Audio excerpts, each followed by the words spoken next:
Hello friends, குழந்தைங்களுக்கு தாய்ப்பாலில் தான் calcium சத்து அதிகமாக இருக்குது. அதுக்கடுத்து பசும்பால் ஒத்துக்கலையா? அப்போ இதை கொடுத்து பாருங்க, கால்சியம் சத்தும் அதிகம், அது கூட கடகடன்னு வளருவாங்க.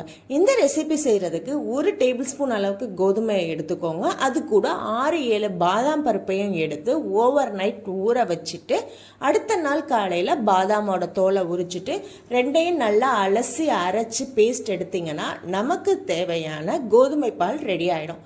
இப்போ இந்த கோதுமை பாலை ஸ்டவ்வில் லோ ஃப்ளேமில் வச்சுட்டு கட்டிப்படாமல் கிண்டிகிட்டே இருங்க. ஒரு ஸ்டேஜில் நமக்கு தேவையான கன்சிஸ்டன்சி வந்ததும் ஆஃப் பண்ணிவிட்டு தேவைப்பட்டால் நாட்டு சக்கரை கலந்து உங்கள் குழந்தைங்களுக்கு கொடுங்க. விரும்பி சாப்பிடுவாங்க.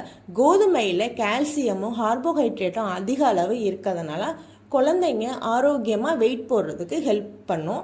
பாதாமோட ஆன்டி ஆக்சிடென்ட்ஸ் குழந்தையோட மூளை வளர்ச்சிக்கு உதவக்கூடியது. இது போன்ற பேபி கேர் வீடியோஸ் வேணும் அப்படின்னா எங்கள் சேனலை சப்ஸ்கிரைப் பண்ணிக்கோங்க. மேலே ஏதாவது பேபி கேர் டவுட் இருந்தால் ஒரு கமெண்ட் பண்ணுங்கள். அடுத்த வீடியோலேயே சொல்யூஷனோட வருவோம். தேங்க்ஸ் ஃபார் வாட்சிங்.